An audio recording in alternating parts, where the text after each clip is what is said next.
any transformative experience, there are three important phases.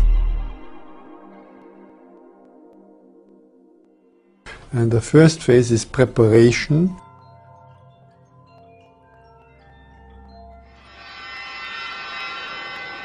The second one is the experience itself.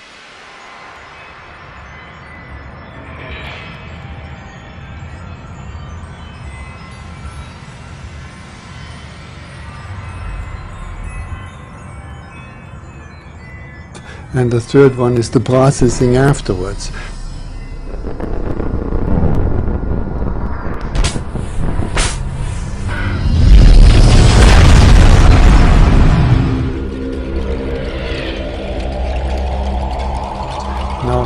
It doesn't make any difference which medium you're using. These three phases will always be there. It's absolutely clear to me that consciousness is not possibly the product of the brain. It exists or can exist independently of the body, and that it's at least an equal partner, or possibly supraordinated to the world of matter.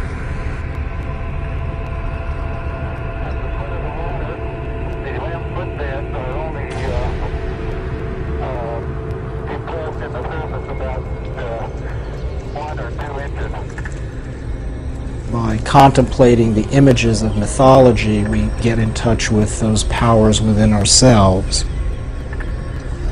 It's very fine.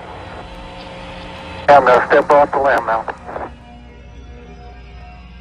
We are animals. We are beautiful, living mammals on a garden planet.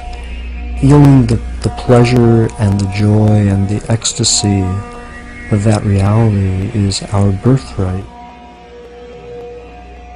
It took 14 billion years on this planet for evolution to create a species capable of understanding evolution and capable of understanding nature, the atom, the gene, the brain, such that we can either co-destroy or co-evolve. The journey is about to begin.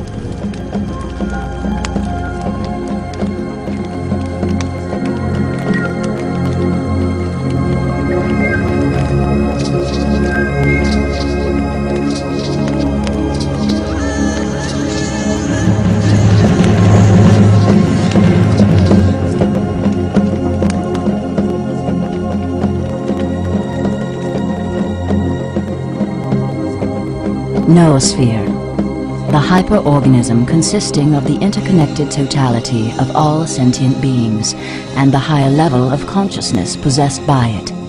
The planet doesn't have any problems except people. What we are experiencing, the global crisis, is really reflecting somehow the level of consciousness evolution in the species. I mean, if we could have our heads and hearts in a different place, you know, the planet could look very, very different. Joseph Campbell did so much to bring to our consciousness the fact that the world's mythology, as vast as it is has a single theme running through so much of it, of the hero's journey. And he saw three phases to this hero's journey: separation, initiation, and return. Exploration of the stranger and odder areas of the human mind. I mean, this is one of the things which has emerged, I think, in recent years.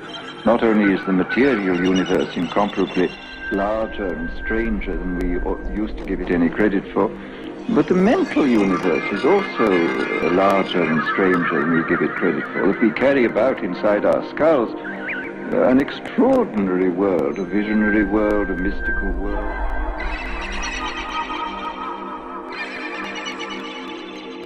In terms of the times we live in, we have opportunities for spiritual growth and development that never existed before in the world. We have the whole world's spiritual riches potentially available to us. Now, the way it's almost always been when most people never went more than 20 miles from their home village is you were lucky if there was a spiritual teacher around at all, and you were lucky if the way that teacher taught fitted your personality at all so you could actually get somewhere with it. We have a way of sort of valuing the rational aspects of our intellect and subordinating and actually sort of eradicating these kinds of experiences like intuition or direct knowing from children. We're living in a very interesting time. The civilization that we call Western techno-industrial civilization is simultaneously becoming global and collapsing. As far as we know, historically, that's never happened before on this planet. I mean, civilizations have collapsed before. Rome collapsed. It collapsed from inside. Why? Because it depleted the granaries, the North African granaries. You have no bread to feed the soldiers. Forget it. The military, your military won't fight if they don't get fed. They didn't think about that, you see. The military, the empire always wants to expand, right? It's just like now. Just expand. We can do it. We've got the greatest military in the world. Well, it's not going to do you any good, you see. If you can't feed the soldiers, you can't pay for it. There's elements within the culture that want to keep things the same. That's true of the economy and politics too, you see. People who have power want to keep power. People who have wealth want to keep the wealth. That's the primary motivation. Capitalism, what's called the neoliberal model, is a dysfunctional system. It's not life sustainable. It doesn't support all of life. And half the population on the planet is living at the poverty level. 1 billion people who are permanently hungry. Tens of thousands of families who live full-time on a trash dump in Manila or Mexico City. You can't by any stretch of the imagination call that a civilization. The ecosystems on the entire planet are being stressed and overstressed to the maximum of their carrying capacity. Population is increasing exponentially, so vastly increasing demand on ever decreasing resources. It's a runaway system. The best estimates are that a quarter of mammal species will be extinct in 30 years. Half of all species of life will be extinct in 100 years. All species of the next couple of decades are going to see tremendous dislocations and turbulence. We are an integral part of nature. In some sense, the human being is like an expression of nature, which nature sort of perceives itself. It's like a sort of extension, of nature, and deeply embedded in nature and interconnected. And this is something that we lost, the awareness of its embeddedness and of this connection.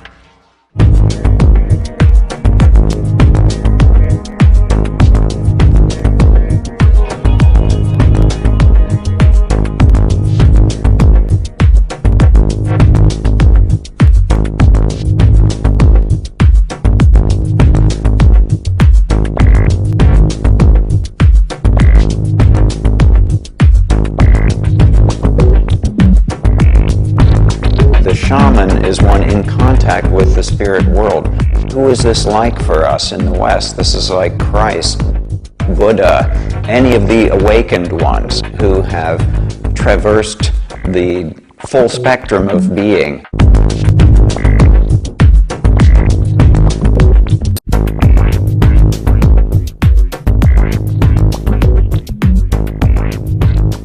Myth itself was probably formed out of the initial shamanic experience of going out into these other worlds and having these otherworld experiences and coming back. And I think one of the main things that the shaman actually does is bring those experiences down into language. Shamanism, a worldview within which mediation between physical and spirit dimensions becomes possible through ecstatic states of consciousness.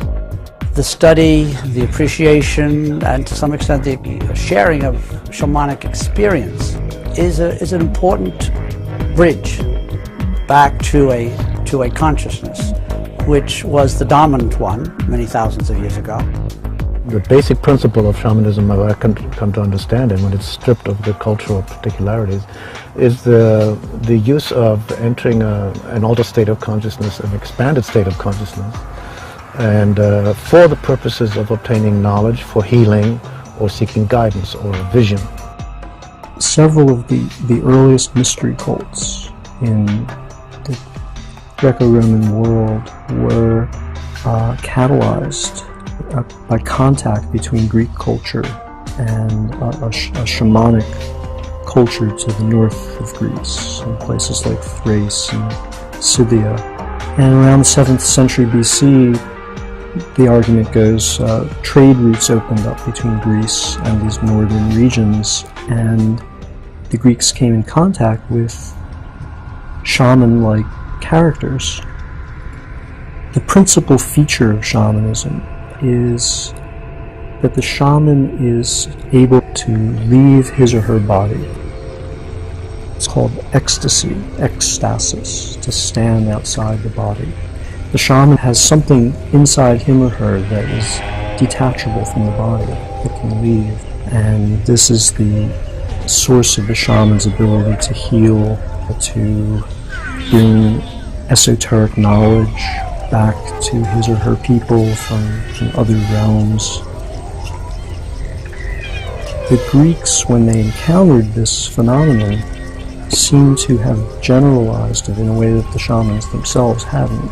And among the Orphics and the Pythagoreans especially, came to be believed that not just the shaman, but all human beings, in some sense, possessed this fundamental duality, that not only within the shaman, but within everybody, there is something that is detachable from the body, that is not made of matter, that especially is not born when the body is born and does not die when the body dies.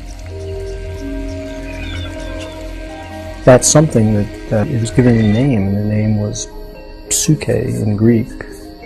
Psyche is how we pronounce it now, and the word means soul. And this is the origin, as far as scholars are able to determine, of the concept of the human soul in the history of Western thought. And so there seems to be a very mysterious shamanic catalytic element in the formation of the soul concept in Western civilization. And this then gets taken up by Plato. That becomes an absolutely central part of his philosophical system and worldview that then serves as the foundation for the subsequent history of Western thought.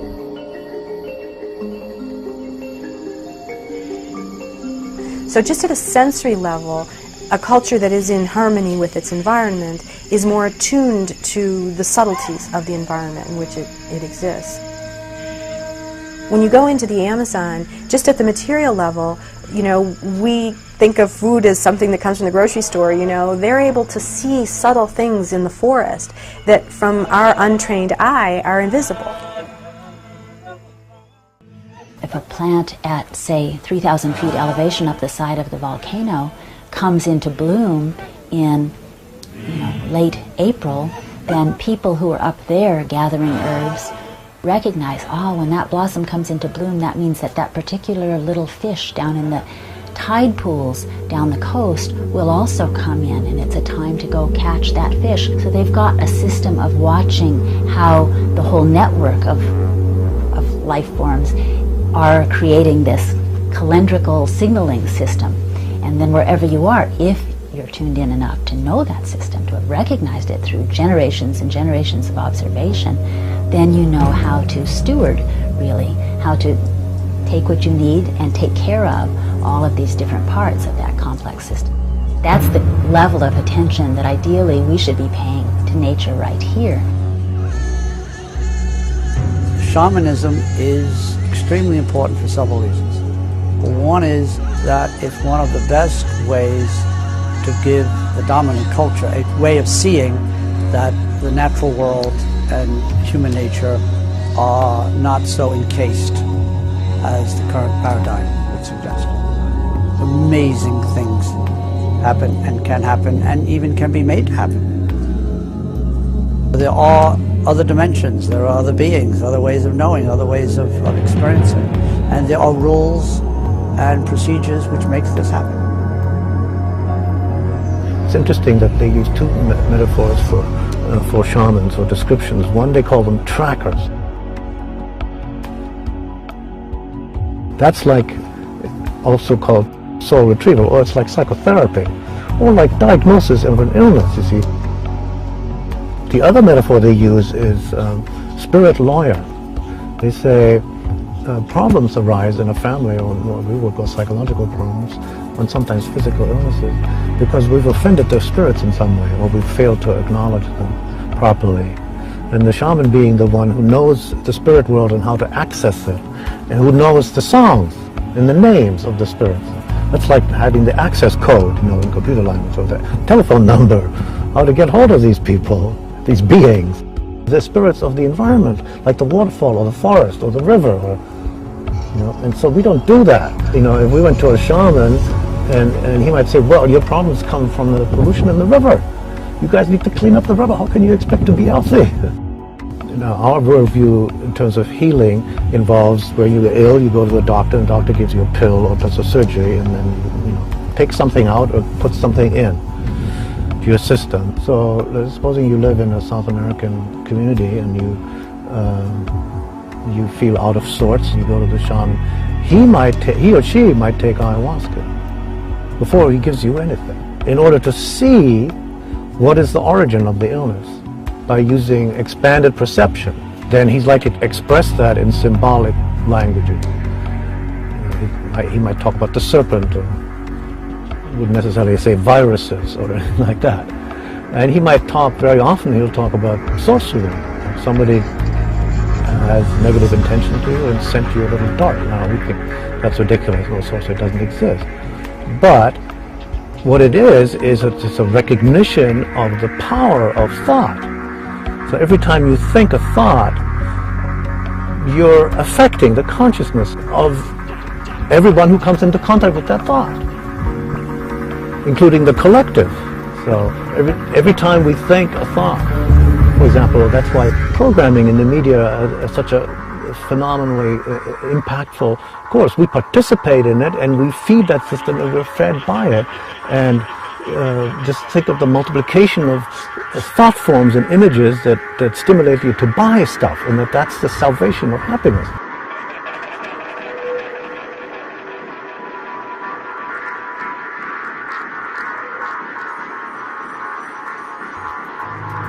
Disenchantment, the radical dislocation of the ground of meaning from the world as conscious intelligence to the human self alone.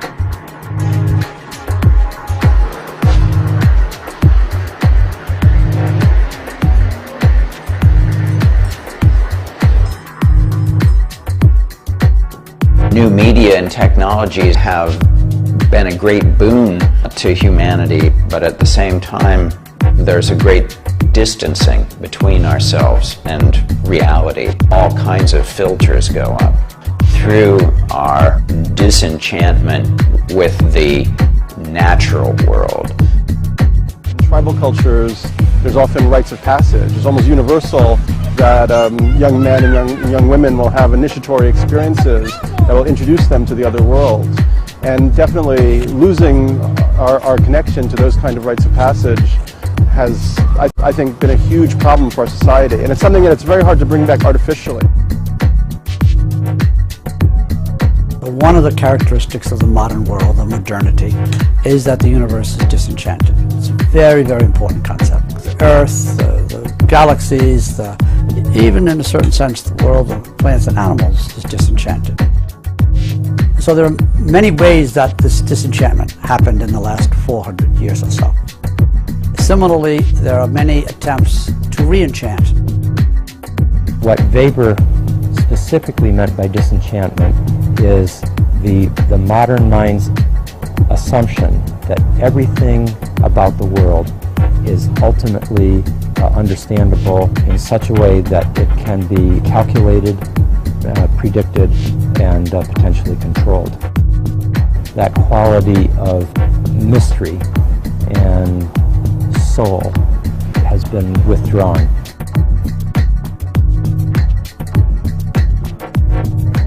One way of kind of showing the difference would be to take the primal perspective.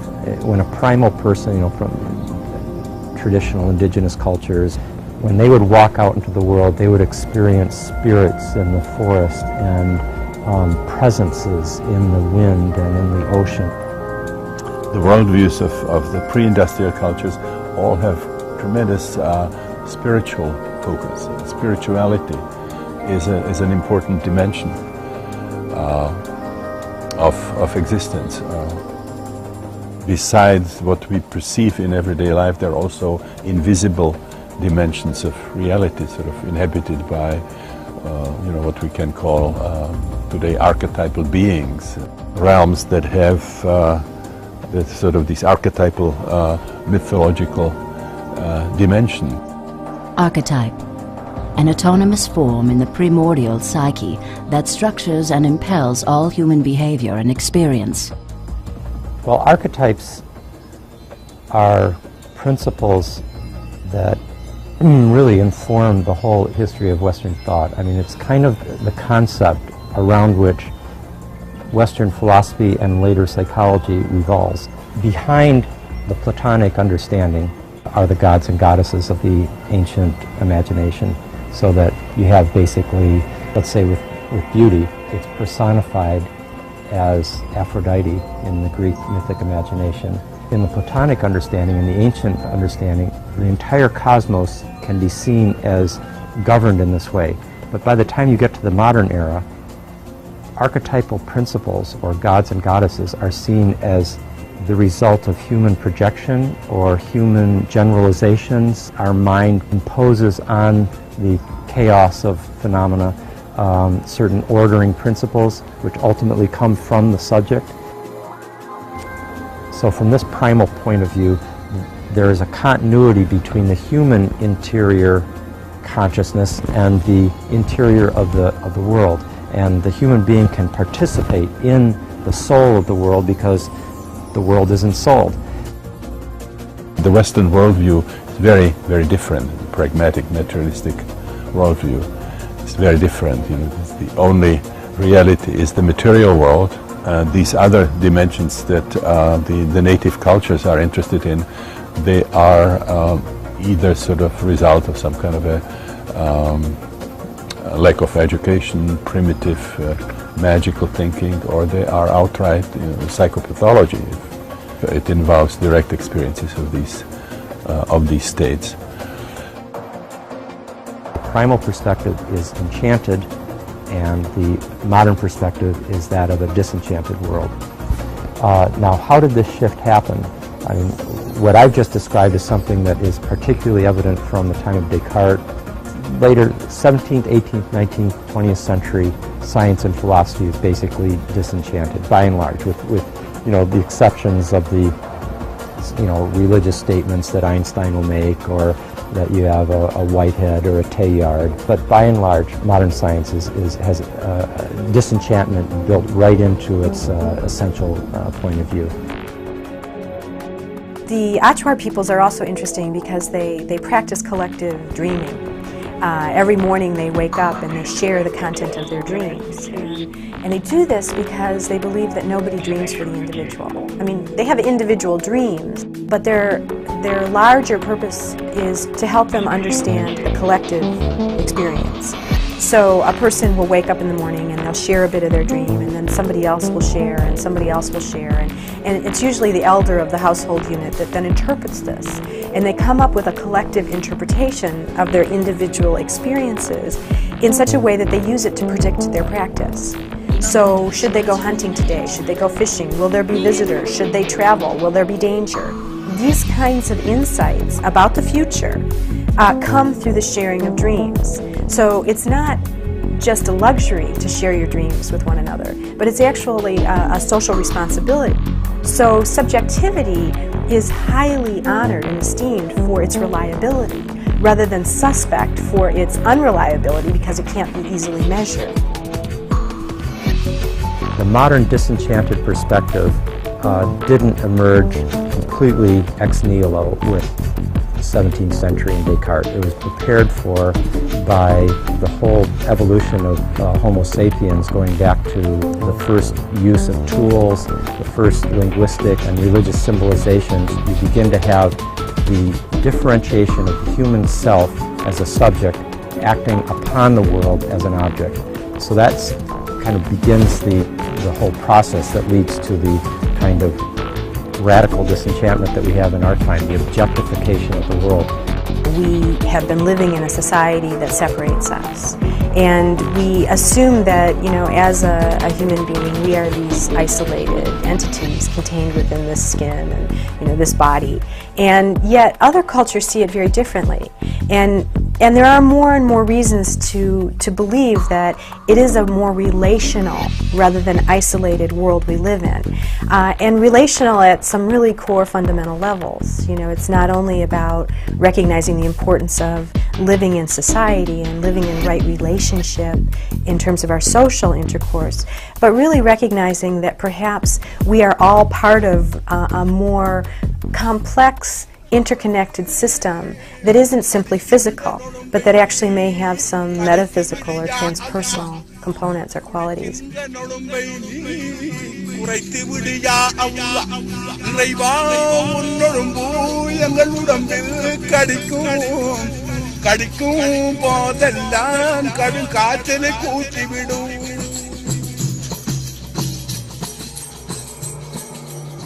Well, the notion of an interconnected world rather than a world of objects is you know, both new and old, very old. Thomas Berry said, we're moving from a world seen as a collection of objects to a world recognized as a communion of subjects. When you recognize that everything has its own inherent subjectivity, that is consciousness, that is spirit. That's what the native indigenous people, shamanistic societies would say. Everything has spirit and consciousness. And you treat it that way. Not quite correct to say it's communication, because communication applies A to B. Communion is much closer than that. See, and as spirits, we commune always telepathically with another being. We merge our consciousness. We merge our consciousness. It's sort of like love. You feel like you're in the same consciousness as somebody else. Interconnectivity is the ascending archetype, I think, of the 21st century, 21st century, this discovery of this profound interlaced quality of existence at all physical and spiritual and mental, psychological levels. The modern worldview is being replaced by, some people call it a postmodern, but I think it's ridiculous. You could say it's a systems worldview. And the modern worldview is mechanistic and atomistic and linear causality and quantitative, and the only real realm is the realm of measurable objects and forces. As everything else, that means images in your mind, thoughts, intuitions, imaginations, symbols, anything that, dreams, anything that is merely subjective. Values is merely subjective. Values are not objective. Therefore, we can have a science that can make bombs and obliterate thousands, all this kind of thing, and devastate the atmosphere, and we can say, well, we're scientists, we don't deal with values, that's politics, you see, and economics. Our crisis is a birth. It's a birth of this new humanity that's been prefigured in the mystics.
improvising, and they're just and so there's a certain level that you get to where your conscious mind just sort of steps out of the way and the words just flow.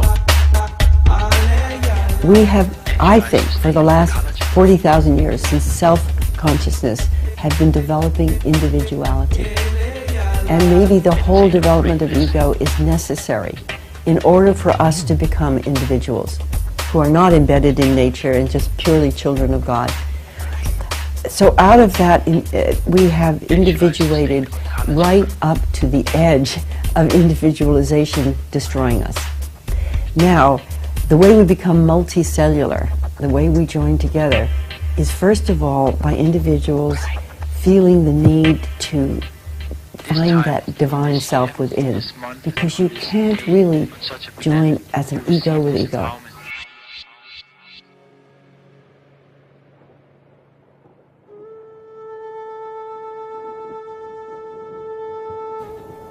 There are many ways you can induce these non-ordinary states.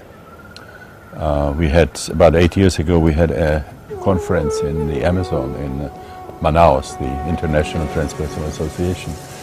And the conference was called The Technologies of the Sacred, Ancient, Aboriginal and Modern, where we explore these many different ways you can change your consciousness and induce these states. So psychedelics are not the only way. You can do it by fasting, by dancing, by sensory deprivation. We developed the holotropic breathwork, where you can use different things related to breath to really change your consciousness. And music and sound, particularly percussion, specific frequencies, are one of the most powerful ways of inducing these states. So there are many Aboriginal cultures that can use just these non-drug techniques and get people into very profound trances. And if you combine it now with psychedelics, you get a very powerful package. No doubt, Paleolithic people were drumming and dancing and feeling that ecstasy. And in doing it ourselves, we are reconnecting with the root of our being that we have lost. Religious traditions have, throughout the centuries, throughout the millennia, have used psychedelic substances with religious ritual and for transformation. Rite of passage. Any ritual or ceremony wherein a participant crosses a threshold, demarcating a transformation of their state of being. It was tremendous loss for our culture when we sort of discarded the rites of passage. It's really responsible for much of the pathology in our culture. We see it today, particularly in the situation where young people create their own, frequently, not so constructive rite of passage, but there's a need somehow that they feel for some ritual events, and if they are not being offered in a sanctioned way by the culture, they create their own. In most archaic and non-literate cultures, there is some form of initiation into adult society, and it can take the form of an ordeal, abandonment in the wilderness, or a psychedelic experience. And in cultures that use psychedelics, this is one of the things they've traditionally used them for. And to me, what it means is when you are finally old enough to take psychedelics, you are old enough to step behind the cultural mask. You're now learning that all those fascinating spirits, demons, and magical phenomena are in fact effects in the hands of technicians and theologians who are guiding the society. So in a way, in these archaic societies, what's being said is you're not fully informed as to how society works, and as to how your own body works until you have assimilated this lesson. It's similar to sexuality, but unlike sexuality, it's not biologically determined or scripted into life's story, so it's sort of something which must be brought forward by intent. The potential that entheogens have for rites of initiation is great. I was 21 when I took LSD for the first time, and I'm glad I waited. I think it did introduce me to a new potential that I formerly was unaware of.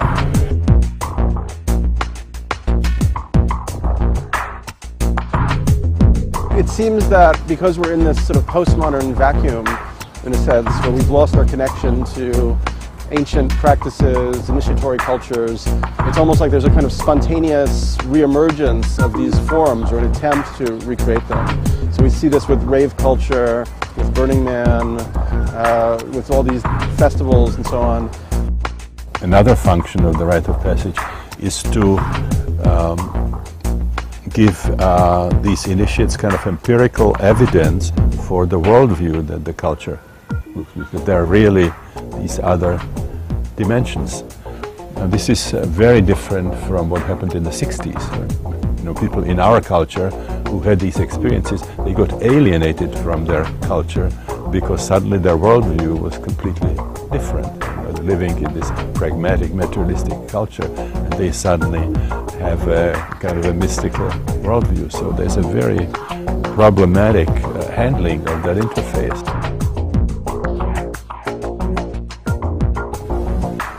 Because modern Western science won't deal with the subjective at all, because they say you can't deal with the subjective objectively. And that's a mistake. That's a historical accident of the way science developed out of the split between science and religion in the 16th century, where the scientists needed to find out, they needed to find a way to work with the church, because the church was the controller of knowledge. They were the ruling ideology of the time, literally, what the Pope. So Galileo had to work it out with the church. He couldn't say, as he tried to say, look to the Vatican guys, look through the telescope. I said that Jupiter has moons, and they said, no, we don't need to look through your stupid telescope. We know Jupiter doesn't have any moons, because if it did, Aristotle would have told us so.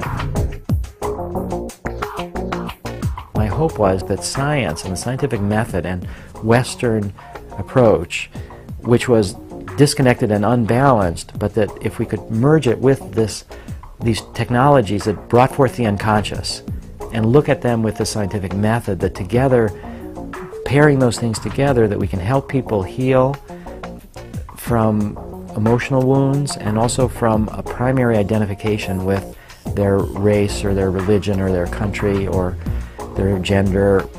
The discovery of psychedelic effects of LSD and the discovery of the atomic energy, an atomic bomb came at approximately the same time, within the Second World War, and so many people speculate that as humanity was moving, to this possibility of complete destruction of life on Earth, there's also an instrument, a tool came in that could sort of reverse that destructive and self-destructive course.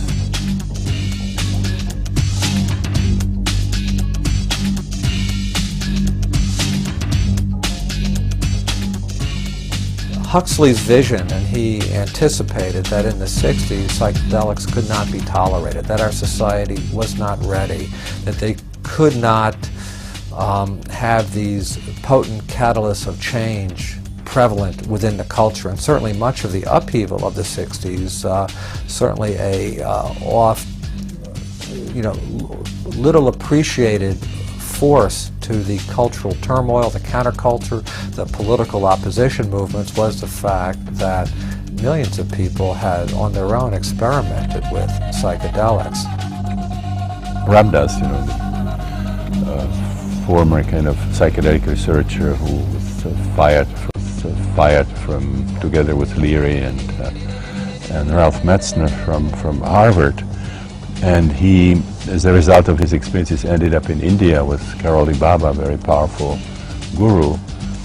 And when they discussed LSD, his guru said, you know, the Western culture is so enmeshed in the material world that it had to be something very powerful that came in, and had to come in some kind of material form for that, in a way that the Western culture understands, but at the same time that is powerful enough to awaken, you know, and from this kind of hypnotic fascination with the world of matter.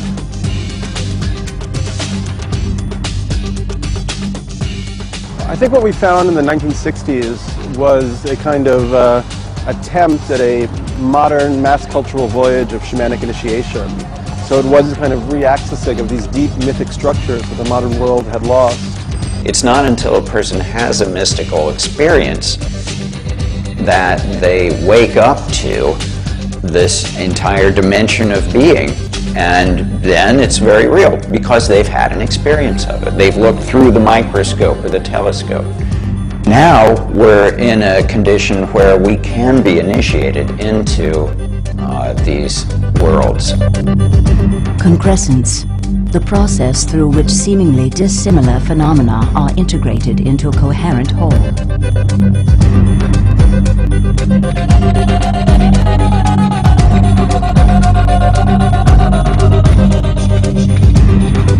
All of the technologies that we think of as the modern internet and the personal computers were really created first in an area around Stanford University between 1960 and 1975.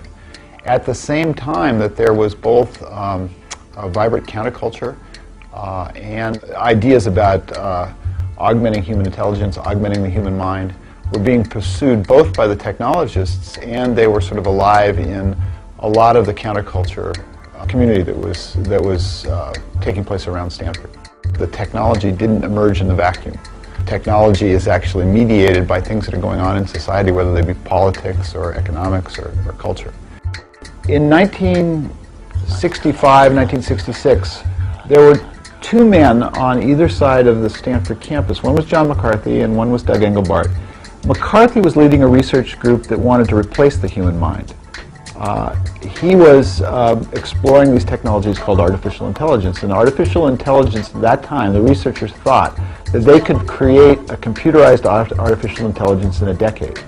On the other side of the campus, Engelbart was doing something different. He was trying to augment the human mind. He was trying to build a set of technologies that would allow humans to cooperate more quickly and invent things more efficiently. I've really struggled to try to understand what the relationship is between the use of psychedelic drugs by a small community of people during the 60s and the development of computer technology. And I'm still uncomfortable by saying one led to the other. It's clear to me, however, that they both emerged at the same time, and there were aspects of each that resonated.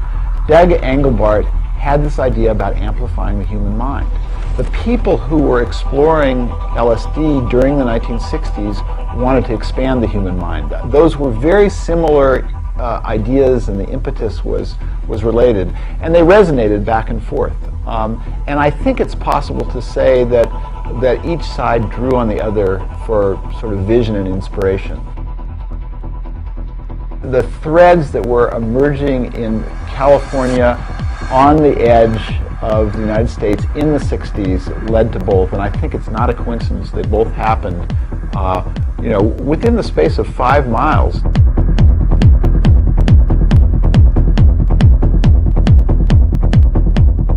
The interesting thing about Engelbart is that he was willing to experiment with all kinds of ideas, from psychodrama to psychedelic drugs, to new computer technologies, to ideas that were taken from Mao's Red Guards. And so it was a wild and unusual time. I mean, if you went into SRI back in the 60s, on one floor you'd have these guys with white shirts and pocket protectors who were designing smart missiles. And on Engelbart's floors you'd have, oriental rugs and pillows and yoga workstations and wine and drugs in the refrigerator. Just a very different cultural atmosphere. And out of that came most of the important ideas that would become personal computing. In 1968, in December, Engelbart sort of brought everything that his research group had developed during the 60s together in one just amazing demonstration that was given at Brooks Hall at the Joint Qual Computer Conference.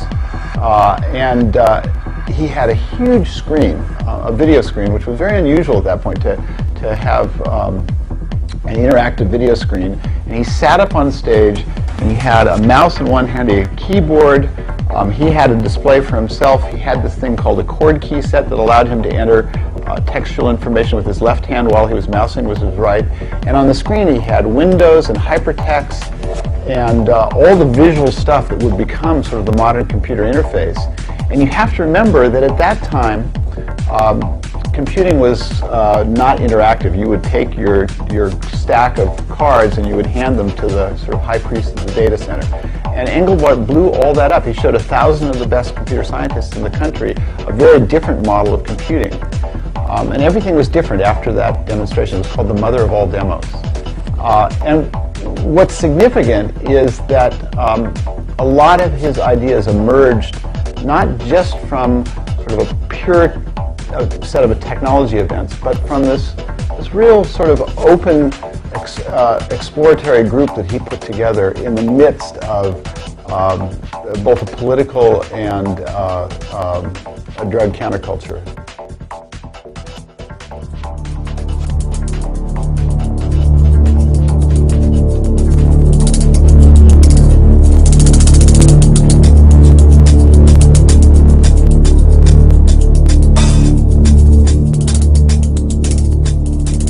Ecological crisis is taking place, and that more global consciousness is taking place, and that psychedelic awakening is taking place, and feminism. All these things are happening. One other thing takes place, and that is the first view of the Earth from outside the Earth, beyond its atmosphere, and some human beings who represent, in a sense, all human beings, have been in a position of being able to look back on the Earth, and then photographs have been brought back, which we've all seen. A perspective is given that was simply impossible before.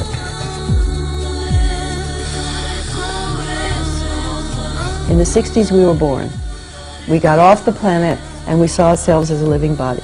We had the Beatles music, we had the substances that expanded our consciousness, we had the awakening of the women, and we had the environmental movement. All of this late 60s, early 70s.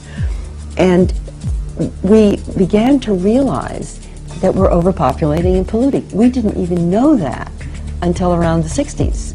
We're learning we have to coordinate as a planetary body. We didn't have to do that before. We were all separate.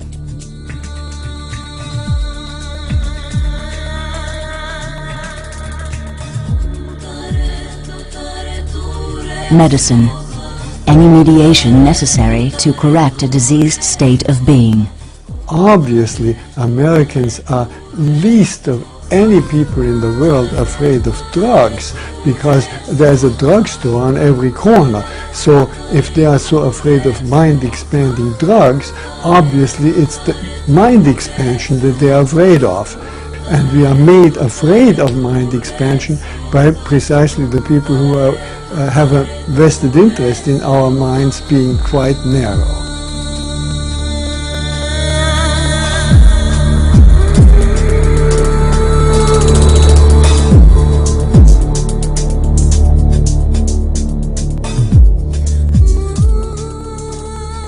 What's happening is these chemicals have the capacity to expand consciousness in ways that we're just not accustomed to thinking. So it's opening up the envelope of consciousness into new territories for us to think about and to try to imagine. In many respects, the war on drugs was fueled by the fears of Tim Leary and what he had to say, and the surging use of psychedelics by youth during the 1960s. The young generation with these states had many dimensions. That, one of it was certainly that aesthetic aspect, just a beautiful display, but there was also an element of tremendous freedom, sort of disinhibition, you know, all the sort of cultural restrictions being kind of a Dionysian element, you know, breaking into consciousness. And then I think even if people did not have specific healing intention, that something within them felt there was a kind of a therapeutic potential, you know, that you could heal. You could heal emotionally, you could heal psychosomatically.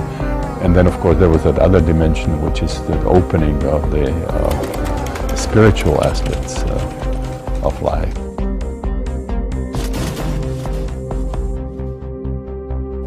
Native peoples around the world have developed structures and rituals which optimize safety. And there's a lot to be learned. There's a lot to be learned about how critical set and setting is to outcome. Also, intention, why individuals undertaking these kinds of experiences. And with some substances, I think it's very important that young people understand that these are not recreational compounds. They're very serious. They're considered sacred medicines by many peoples around the world. In the United States of America, 300,000 U.S. citizens ingest a Schedule I substance legally as their sacrament. This is literally the non-drug use of peyote. It's a religious sacrament, it's not a drug. The plant hallucinogens in particular have profound implications for the treatment of addictive disorders. There's a good deal of interest in the West African plant iboga. Personally, I believe ayahuasca might prove to be the ideal plant concoction. One that is in the works is to offer MDMA to people who are with advanced stage cancer and be given a prognosis of less than 12 months of remaining life. If it helps, as I think it might, and cuts down on anxiety, and may actually cut down on the need for pain medications, which means that they're less sedated, they're more alert, they have more ability to be cognitively with it. That's really important for those individuals and their family. For the last 4 years, I've been working to develop a protocol for MDMA-assisted psychotherapy for post-traumatic stress disorder. This paradigm was not acceptable 35, 40, 45 years ago. Are we at that point in time now where we will be able, in a sanctioned manner, to move this field forward? At least get rid of the fear and find a setting within which this can be done safely and carefully, thoughtfully. We had many powerful technologies of consciousness. We know very easily how to alter consciousness, how to go to different states, but bridging that gap between what we find there and our everyday reality, and everyday life, that has been the challenge. People go there, find love, find compassion, find transformation, but then later they go to their everyday life and the usual patterns come back. This is not a black and white thing. All medicines can have good applications and have side effects and be dangerous in the wrong circumstance. Feeling that we are less safe than we actually are, you know, feeling threatened on some level and feeling that we have to be in control, in charge. This can be seen from the individual dimension to the collective dimension. What was happening between the United States and the Soviet Union. Well, you know, we produced so many atomic missiles that, you know, if 1% of it would be used, it would be all over. We want to be so safe that we actually create a very unsafe world. So a lot of this kind of inauthentic tendencies, the tendency to constantly have more of what we have, you know, need to double, triple the gross national product as something that's guaranteed a good living standard is just a fallacy. You know, the countries that have achieved that have achieved a high level of economic standard, don't necessarily benefit from it emotionally. Actually, there's more violence, there's more suicide, there's more alcoholism, addiction, divorce, and so on. So there's no There is no connection, direct connection between economic achievement and sense of well-being. We're all in it together, and we are kind of synergistically looking for answers in a way that involves, a lot of the deeper wisdom that comes from self-exploration, self-understanding. Enantiodromia, the process by which something is transformed into or revealed as being the same as its opposite. So the idea is to work on the body, to work on the heart, to work on the vital world, so that those structures become more porous and permeable to both energies, the energy of life and the energy of consciousness. And it is the alignment between those two energies what we are finding and have been finding that is extremely powerful for this kind of more holistic transformation of everyday life. As soon as I'd had one experience, I thought this is by far the most interesting thing that I've ever come across, that I could ever imagine happening. It changes radically the way you look at it and think about reality forever afterwards. It doesn't necessarily make you enlightened, not at all, but it changes and enlarges your perception and your perspective and your understanding. It's more critical now than ever because we do have even more devastating technologies, more hatred going on right now. It's a pivotal time in the world. So I hope that the beauty of these experiences be our source of inspiration and healing as we move forward. Science has verified that the mystical experience is repeatable. And so now we have a basis. Now we have an injunctive religion, a truth that can be tested and has already been tested in the court of science. And you can't get more proof than that, except taking it yourself. How do we collectively dream, and how do we begin to co-create a better dream for the future of humanity? And I think that's our challenge and our opportunity as we live at this time of convergence where there are so many different worldviews and belief systems and ways of engaging reality. How do we seek that as an opportunity for creative convergence and the articulation and sharing of some new stories, some new dreams about our future possibilities? The key, in my opinion, would be to facilitate the rapid connectivity of that which is emergent, creative, right now. Goethe, who said that one person by themselves can accomplish little, but the person who unites him or herself with others at the right time can accomplish great deeds. I think Jung had a very, very important idea that we should somehow live, part of our life internally. We should do deep self-exploration, which also means transformation, and then combine somehow in our everyday life the deep knowledge and wisdom that would come from these inner states.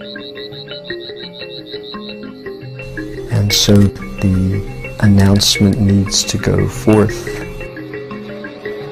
The quest is on. The journey is about to begin.